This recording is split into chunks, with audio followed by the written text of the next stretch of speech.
has.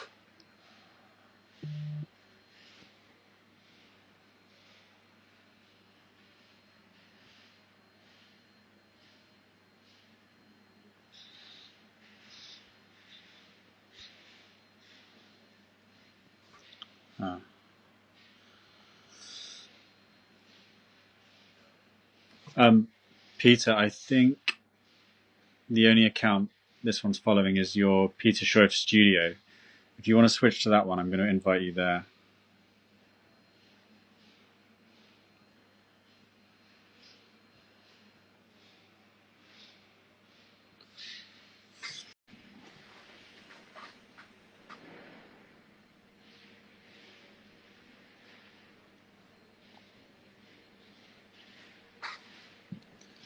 There we go. So you should be able to log in.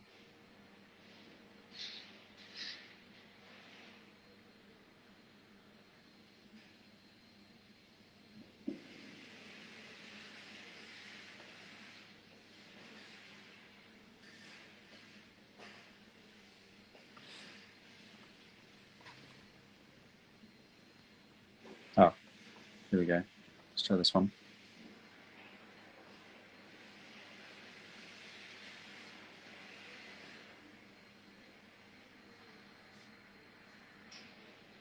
Oh, not sure what's happening there, Peter. They both said declined. I'm going to try you one more time.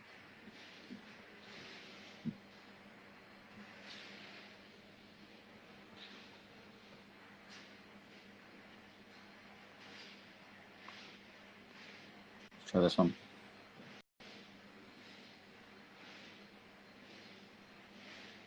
Oh, there we go. There we go. Hey. Hey, how you doing? Wow, that was just so stressful. Yeah, I thought everyone else has made that look pretty seamless. I did watch. I watched Gina and Roxanne have a go at this, and kind of enjoyed laughing at them being a bit technophobic about it. And I thought I'd have an easier time, but it wasn't true. Hey, where are you? So I'm in London. I'm in my studio in London. Okay. Are you still in Amsterdam, or are you in Italy now? No, I'm in Italy. You are? Okay. Yeah. So are you back? Are you where we left you last summer? I haven't been there since then. No. But yes, I'm near there. Yeah. Yeah. Okay. Nice. Before the sun goes down, is it possible to reverse the thing? I want to give you just a little tour of. Yeah, perfect.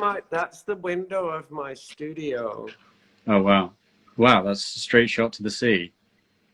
That's quite something, isn't it? And then there's that little window up there too. Nice. It's a palm tree, but before the sun goes down, I wanted to. Oh wow. Show you my view. Pretty dreamy. I wish I could do the same thing. I don't have windows. Hey, but at the end, before we hang up, let me try to bring you up to the roof deck, because that's why I rented the place. Okay. This is the other side, and that's the Fortina. Oh wow. So I'm living on the wall of the old city. Wow. And but okay, let's get back to business here. Yeah, amazing. Wait, see, this is a live-work situation for you now. It is, yeah. Just I really wanted to avoid that dark Amsterdam winter, and I came here, and now I have a dark Italian winter. It doesn't look too dark. I think if we were gonna, have a competition for the gloomiest living place right now, I think I'd win. Yeah, you might be right. Yeah. And we're still on the very edge. I think we're on the last day of our lockdown right now as well. So it's got a particularly somber vibe to it. How is it? You're on the last day. Yeah, we're coming out of a full lockdown tomorrow, I think. Okay. But we have a tiered system now. So we have certain restrictions in place. Different parts of the country have different levels, but hopefully ours won't be too strong. I think they want us to go out and spend some money. Yeah, I'm a little bit worried about that. I guess I've kind of locked myself down. Yeah. And I wish everybody else would do the same here. But yeah, you know, I had to go buy some things the other day, and there were crowds on the street. It kind of freaked me out. Yeah. Well, I passed through Milan not too long ago, and people seem to take it pretty seriously. The Italians seem pretty adherent to the rules. I think it's hit them harder up there, so they kind of know what they're dealing with. Down Yeah. here, they either have no idea or they don't give a shit. I don't know. Okay. You don't go out and find out? I try not to. Yeah. I try not to. Do you get to stroll down by the sea, though? I do, yeah. But Yeah. and wait till you see my roof deck. No, I've got everything I need right Yeah.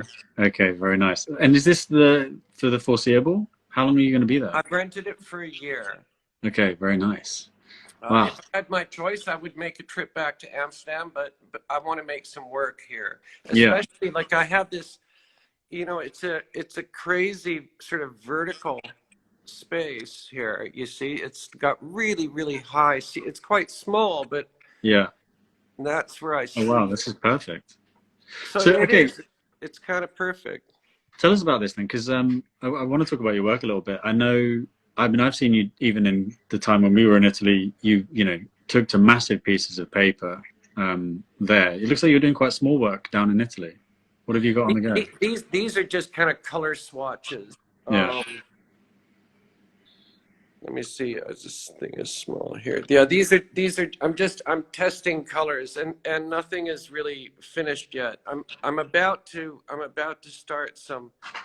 Yeah. I guess for me it's a bit small, but it's 1 meter square. Okay, nice. I mean, for people who aren't familiar with your work yet, I know you've got a pretty labor-intensive process. Would you mind telling us kind of how it gets started? It looks a lot more labor intensive than it actually is. Okay. At the end of the day, they're kind of like magic tricks. Okay. Actually, they do remind me of the Magic Eye books, which I grew up on. Did you have these in the States? Yes, I did. Yeah. And they only ever frustrated me. I've yet to see a single one of them. Oh, no way. Yeah, it just, I can't see it. I can't do it. There had to be something like deeply unhealthy about having a whole generation try to unfocus their vision. But it felt pretty good if you pulled it off. So actually, I mean, in terms of that, then maybe the process, I mean, I think maybe you're inclined to say the process isn't too labor intensive, but I think maybe you have a different attitude towards that focus, towards that level of focus. I mean, I think the amount of calories burned is very apparent. I like to show that off. Okay. It's not a lot of calories, but I definitely like to quantify them. Okay. I mean, how long will you sit down to that meter squared piece? Okay, so you really want me to quantify it? Oh, just a little piece like this is an hour, a half an hour a day over the course of 4 days. Oh, okay. Yeah. Okay. Well, I guess that's a lot to do with your familiarity with it as well. Okay. Ollie mentioned this earlier. He wanted me to come up to mention. You told us a great story once about holding a pebble in your pocket. Holding a what? A pebble in your pocket. Right. And this analogy for how you kind of get your work done. Would you mind rehearsing that for us there? Just having touched something, you know, that was really about touching something until it becomes shiny. And I suppose that, you know, in just a very few words is what I want to do with these paintings. When I say they're less labor intensive, they are, like I say, they are kind of, you know, magic tricks. But at the end of the day, I want to make something that's a bit confounding. That's that's been touched a lot. That's gotten shiny. You know, that pebble, it gets shiny. If you rub it for a long time. And I think that's it. I think it's that thing about being slightly enveloped by the sense that something has been worked on, spent time with, invested in. Yes. Yeah. Like, so I think actually I remember, was it right in London? Was it right before we went into the first lockdown? Your show opened at White Cube. Yes. Yeah, it was That was right on the opened precipice, wasn't the it? night before the lockdown. The night before, exactly. But we did get to go in, a few of us, and spend some time with them. That feeling of being enveloped by the sheer scale of them, but then also the fact that that scale had been kind of uniformly treated as well. I think that had a lot to do with Yeah. it. But it was definitely nice to get to experience them. And actually, I have to, like, selfishly say, fewer people were allowed in the room, so we got to experience them pretty intimately, actually, which was quite nice. But how's it been since then? I mean, that must have been crazy, because that was meant to be a big, like, launch, and then we had this. I mean, didn't you have to race back Yeah, to it was kind Amsterdam the following of, day? yeah, no, we were supposed to open the show at Carl's, the Oh, the night works on after the paper. paperwork show, and Yeah. we ended up going home before that Yeah. happened. Yeah. Okay. Yeah, the whole thing was kind of sad. Yeah. But on the upside, we should talk great, about. though. Look I mean, yeah, come on, not too bad. I mean, we had a good night. Unfortunately, Catherine, who was kind of organising that for you, couldn't join us, but she had a good video interlude to the dinner afterwards and said some amazing things. And I kind of got to learn a lot then as well. And we hung out on the Draw Jam with Carl Costial the summer before that, when I kind of got to know you and learn a bit more about your work, because there's loads to discuss for you. I mean, you've got your practice, which goes back to the 80s, but then also, you know, you've got the Woodwards as well, your band. So there's kind of things to talk about. Before we touch on some of that, I wanted to ask you a little bit about, because your work in terms of this museum show that we're both in, which is kind of why we're here, it got discussed in terms of the kind of Neo-Geo movement in the 80s. Right. Yeah. Which I think, like, you know, even knowing at a kind of cursory glance, it's got an interesting relationship to commercialism and, you know, consumer culture, and I think that there's something about some of that in this show in the museum. But I wonder what your take on that is. So I wonder how you see yourself as listed in that movement, and then if there's something that you think about that today.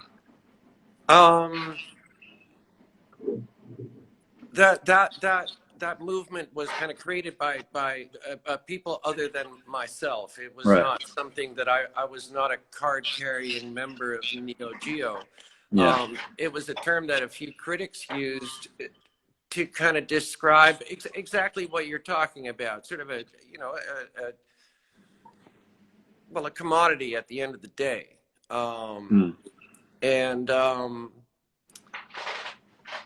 But still, at the time, yeah, that made sense as a way to express ourselves.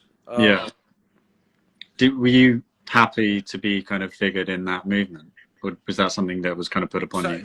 Sometimes it was to my advantage, and it was pleasant, but very few of those people are really my friends.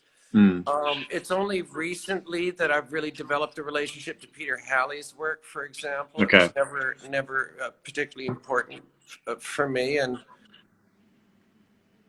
no, it's nice to have people talk about me, but that's about it. Okay. No, it just seemed like an interesting connection, I think, because it had such an attitude, like you say, like a slightly critical one at the time, but a kind of formalism to it as well.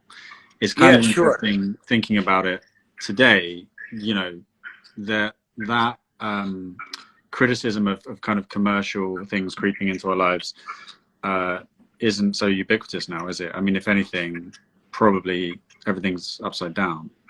Well, you know, we always, if we're gonna go formal, we have to have an excuse. And commodification is you know, an excuse. Yeah. Yeah, that's interesting. I think it was Walter Robinson said about me that I'm like a my paintings appeal to his magpie eyes for shiny things. And well, that makes sense of you shining up your pebbles. That's nothing to be ashamed of. Yeah. You know? Yeah, well, I mean, there's something in that as well, where I think in that same text, just on even the way that we were listed for this chat today, there was a discussion about the way that you render that illusory space as something that's like a prelude to something that we're familiar with in the digital now. Right. You know, it's something that our screens calculate pretty easily. Yes. And like a lot of artists now kind of work with that tool or are in the service of that tool a little bit. But now for you to sort of do what you've always done and have it seen as the kind of like gatekeeper of this kind of visual language, that must be kind of an interesting thing. Do people ever think that you use some kind of program to construct your images? Well, I do use some kind of program now. Oh, you do? For the recent work, I definitely get some digital help. Right. But the way it ends up on the canvas is still proto-digital. It's still the same, really lo-fi thing that happens.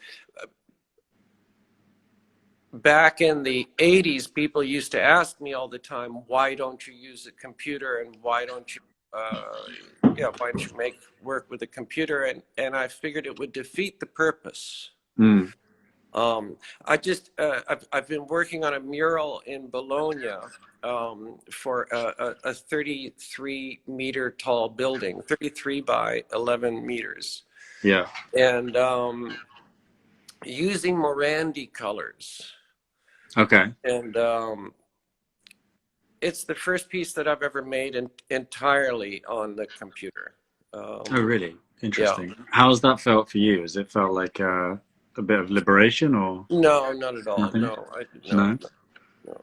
Leaves a lot to be desired. If I do it over again, I would paint it. If I had more time, I would paint it, take a really good picture of it. Yeah. And then send it over. That's what I would do. Yeah. Okay. Yeah. So you've seen the installation shots of the show. Yeah. Speaking of commodification, it's just all really pretty. Isn't it? Yeah. Well, it's funny actually, because when people first started discussing this show, there was a big open conversation about like what attitude to pitch towards the underlying concept of the show, which was about how we are connected through things like Instagram right now, like we're doing right now. Right. But I guess you can run one of two ways. Some people can feel very antagonistic towards it, like they're slightly browbeaten by it, and that everything is polished up to look super slick, when maybe reality isn't quite like that, or whether to take a positive spin on it. Well, slick and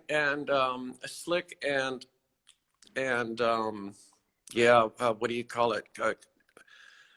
Commodified is not the same thing. It's not. They're not exclusive, or they're not. True. Well, it's funny. I guess I have that equation in my mind, because I remember when I was first at art school, the way that tutors would admonish you would be with the use of the word slick. Yeah, I remember that. You had that? Yeah, so I always had that as a synonym for commodified as well, because I think that there was a suspicion around doing anything with that intention. Selling out. Well, we always talk about this, because this phrase is like, that used to be the death blow, and now it's the phrase that everyone wants to say, like they want to say sell out show or something. So it's just very funny how, like, and this is even in my time of, going to art school from undergrad to postgrad, that's changed. That's done a 180.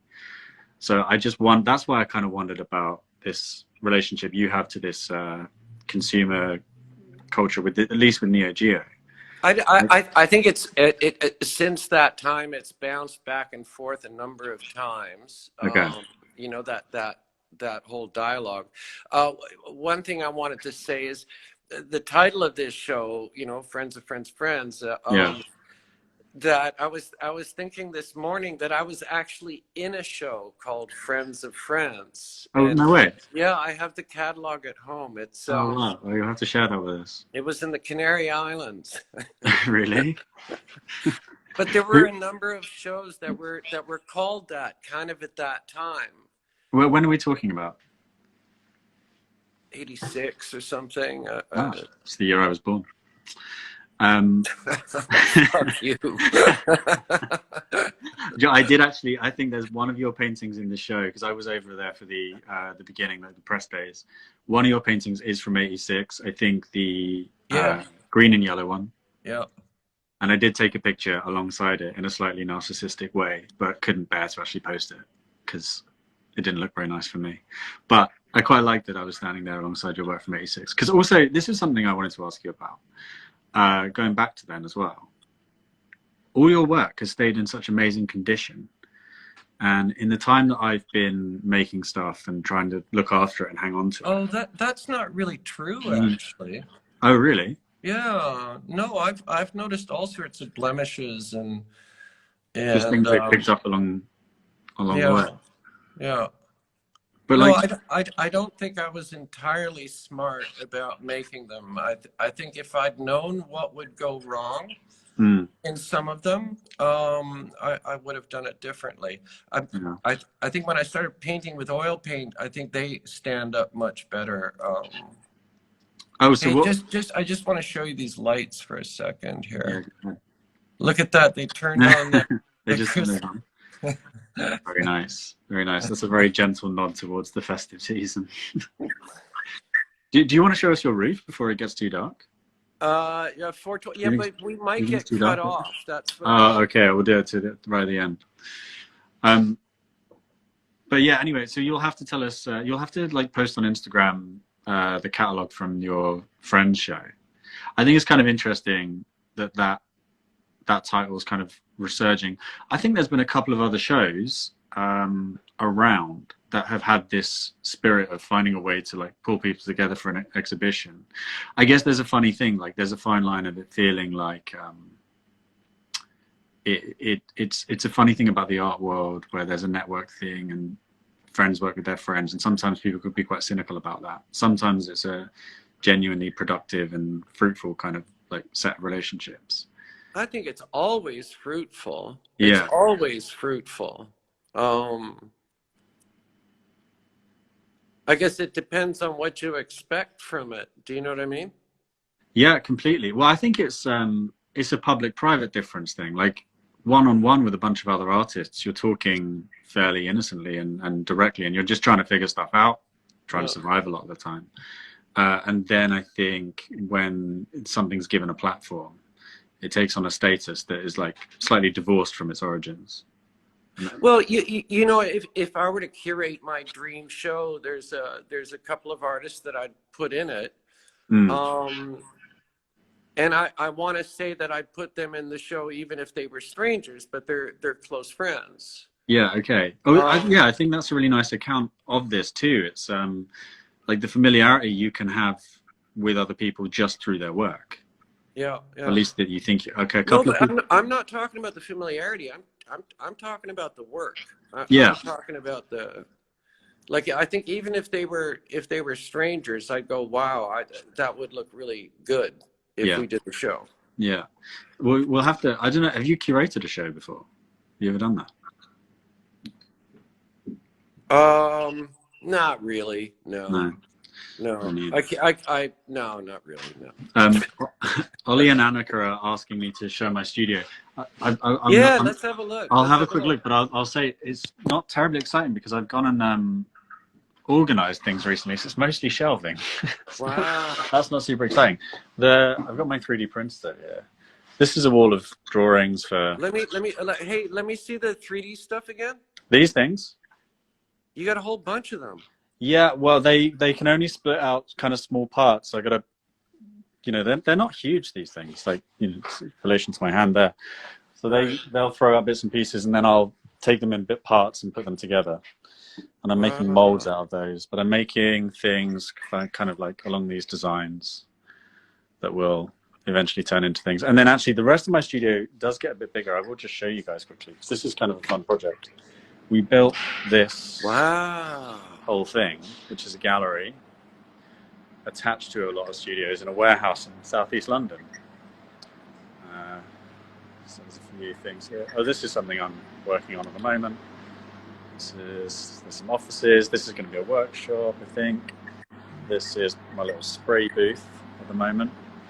So about 12 of us got together and rented out this entire thing. So all of this here that you see, all of this kind of double level studios,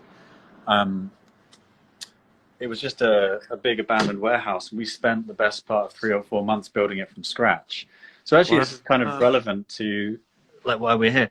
We have a little collective of artists who kind of work together to put this on and kind of support each other and figure out, you know, resources and equipment and all sorts of things, as well as putting on shows like we have out here now. So we have, I think, 9 artist members, and we're all having a little. Do you guys have a name? Yeah, we're called Collective Ending. Collective Ending. Okay, yeah. Nice. Yeah. So it's nice. In 1978 in Vancouver,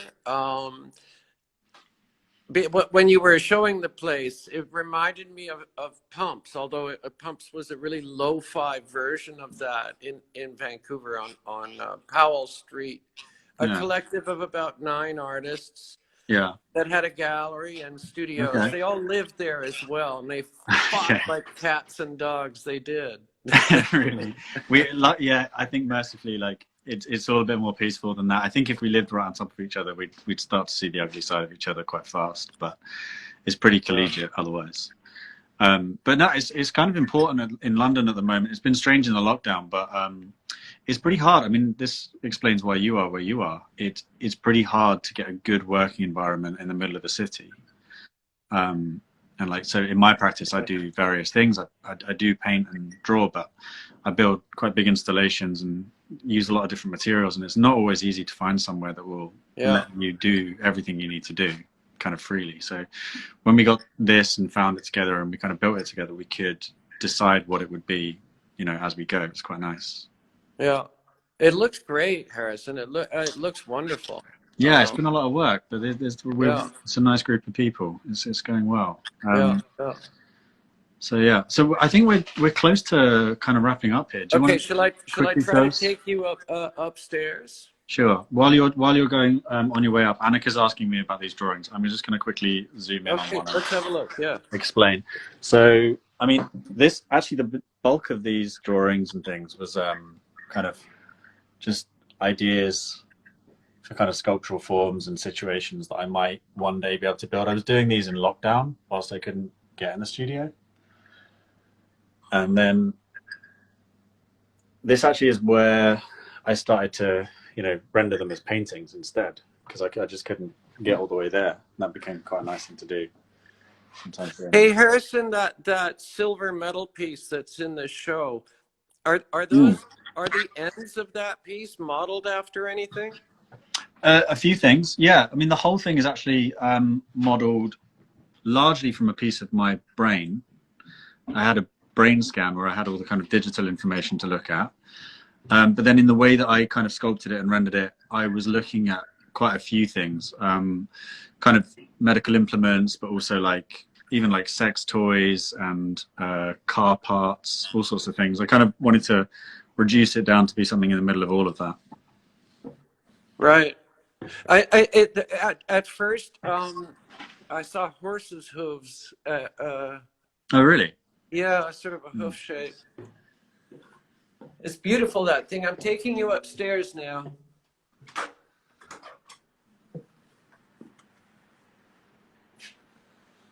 Oh, so wow. This is...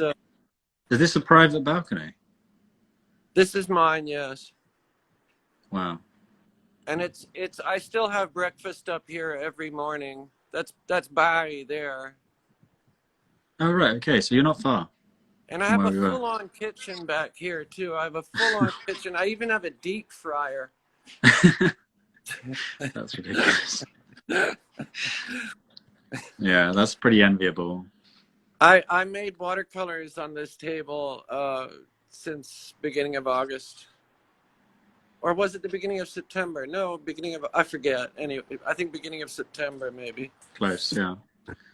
Yeah, very nice. Yeah, you're definitely winning. I think a few people had the idea to jump ship and try and find somewhere better to be isolated. So you were ahead of the curve there.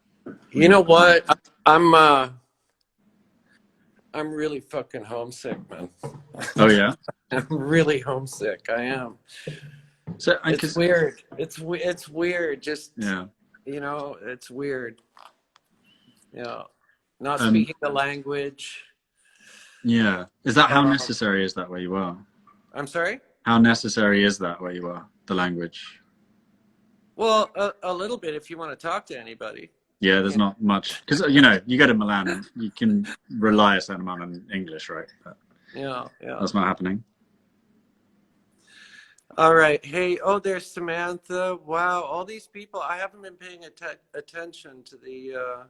Yeah, people have been putting in a few little notes. They were asking us to say a little bit more about the show, but we've okay. Well, we can do that. But they also said because we've been doing 30, we've got 30 minutes now. We have, yeah, we're pretty much up against the clock. But let's talk about the show for just a minute, and then. Yeah, well, I mean, so it was a bit of a privilege for me because our work ended up right next to each other, which is nice. I don't know if you got the sense of that. Like, I think that sculpture you were talking about of mine, the wall behind that is the wall that has your monochrome black and white piece. Oh, okay. Okay. So they're right side by side, and I was quite enjoying that as well because I just, as I said, like in the lockdown, I went back to painting. I originally studied painting. You went there, right? I went there, yeah. Oh, and okay. So I got this one view that was your painting straight across, and to look at my one as well. And that was quite nice as well, because I think there was this relationship for me in seeing that claim about your work being, you know, pre-digital, digital. And then I've kind of started making work that's incorporating digital processes as well. Right. So it was nice to kind of collapse those two things together, especially it was right next to a painting that was the year I was born. You know, I got this thing not that long ago. Oh, wow. Is that a VR headset? Yeah, yeah. Oh, so you're just absolutely faking it with the Luddite. With the what? With the technophobic chat. Oh, no, somebody else hooked it. That thing is so easy to use. Seriously, really? That thing is so easy to use. Are you using it for, you know, like art making programs? Yeah, either art making programs or Beat Saber. Okay, wow. Which is brilliant. It's just, that's how I get my exercise every day. Amazing. That's really good. I'd love to see what you're coming up with in there. Because, you know, like... my favorite program, which is the only program which allows you to work subtractive. It allows you to carve away at stuff. Oh, really? It doesn't... You're not able to save the files to print them. Okay. So I do have some programs where you can save the files to either print or carve them out, whatever you want to do. Yeah. But I haven't really figured out how to work those. Okay. Not in a way. So far they're all just like locked in there. They stay there. Yeah. Yeah. Okay. Yeah, because you know, I think again to go back to the show, on the other side of that same wall, you've got Austin Lee's work, and he's someone who sculpts in VR. And then prints. Yeah. I'm such a huge fan of his. Yeah. He's way up there on my list of favorite contemporaries. Yeah. I was in the show that he curated at Jeffrey Deitch. Oh, amazing. Yeah, because that show was another one that had a similar spirit, right? That's right. Yeah. Yeah. There's something that was a little bit more free and easy about putting a show together without like a really heavy, burdensome kind of show title or theme, right? Which is so often like a little bit, a bit of a stretch, right? I think I would take it more kind of seriously. Like, do you know what I mean? Like, I don't know. Yeah. It would be fun to curate a show of all my friends, but then I might as well just have a party. Yeah, it's a fine line. I guess it's about what you think the seriousness kind of does in the end, I guess. Sometimes I think, you know, the spirit of the show kind of comes across in the way it sits together. But also, this is not all of Ollie's friends. I mean, no, not at all. Everything in the show, it looks really pretty. And we know that Ollie likes, you know, pretty things, right? Yeah, he does. There's another magpie for you. Right? Yeah. So the show makes a lot of sense. It makes a lot of sense. But you're right though. It is more than that actually. I think even as it was being put together, I kind of, you know, it was also during a time that was like obviously fraught. But I would say one thing about the kind of view of social media and stuff like that. Like, you know, you've stayed away from it being in Europe, but as things were driving towards the most recent election in America, this idea of like a kind of global solidarity, finding like some kind of means for that, actually started to feel really earnest and really important. Because I think a lot of Harrison. Well, you know, at first I was like, okay, it's a really nice show, and like there's a lot of really nice people in it. But then actually, if you take a view on, you look at each work and where each artist is coming from, and then what connected those artists, it really was quite earnest, and it really was like very tactile, very kind of heartfelt. Like Annika in the write up for it was talking about how, you know, there's in a show that seems so much about this digital culture, there wasn't one single digital manifestation. There wasn't any screen. Everything was painted, sculpted. Everything was an object. Yeah, everything was an object. I hadn't actually thought about that. Yeah. But, you know, my friend Neil, who's curated a few shows, he's an artist, one of my favorite artists. And he's written about my work a couple of times, and he's talked about this notion of delight, what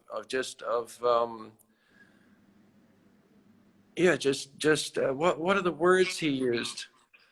But just the delight that's enough, and that's nothing to be ashamed of. Yeah, yeah, definitely.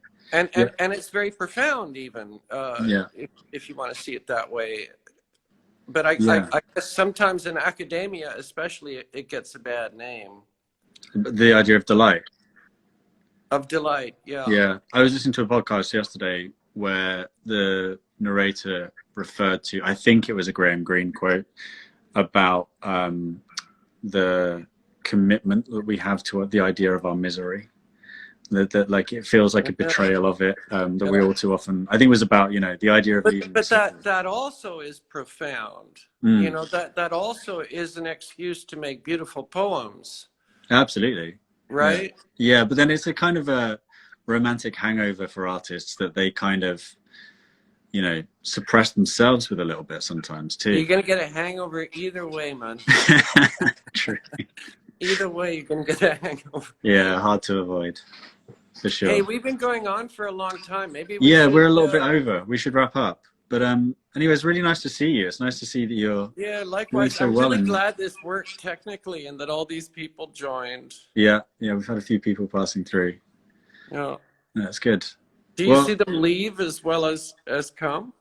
No, that's how the data stream works these days. You only see the moment. All right, Harrison. All right. Very good to see you. Thank you for this. Thanks. Yeah. Enjoy that rooftop. I'm very jealous. Yeah, well, come and visit when you have a chance. Careful. We might well descend on you as soon as we can. Yeah. Door is open, yeah? All right. Thanks, Peter. Really nice to see you. Bye. See ya.